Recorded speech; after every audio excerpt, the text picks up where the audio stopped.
एक गांव में एक लालची कुत्ता रहता था। वह गांव में घूम घूम कर खाने की तलाश करता था। वह इतना लालची था कि उसे जितना भी खाने के लिए मिलता था उसे कम ही लगता था। गांव के दूसरे कुत्तों के साथ पहले उसकी अच्छी दोस्ती थी, लेकिन उसकी इस आदत की वजह से सभी उससे दूर रहने लगे। लेकिन उसे कोई फर्क नहीं पड़ा। उसे सिर्फ अपने भाईजन से मतलब था। एक दिन उसे कहीं से एक हड्डी मिल गई। हड्डी को देखकर उसकी खुशी का ठिकाना न रहा।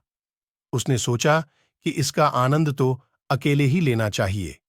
यह सोचकर वो गांव से जंगल की ओर जाने लगा। रास्ते में वह पुल के ऊपर से नदी पार कर रहा था।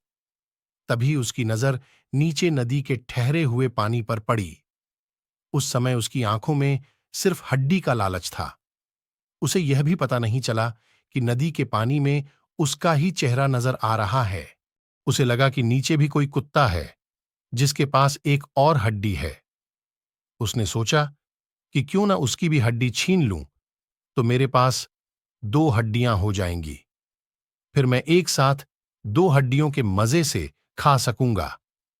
ऐसा सोचकर वह जैसे ही पानी में कूदा, उसके मुंह से हड्डी सीधे नदी में जा गिरी।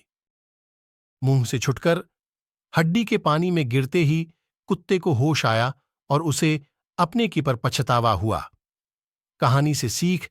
इस कहानी से हमें यह सीख मिलती है कि हमें कभी भी लालच नहीं करना चाहिए।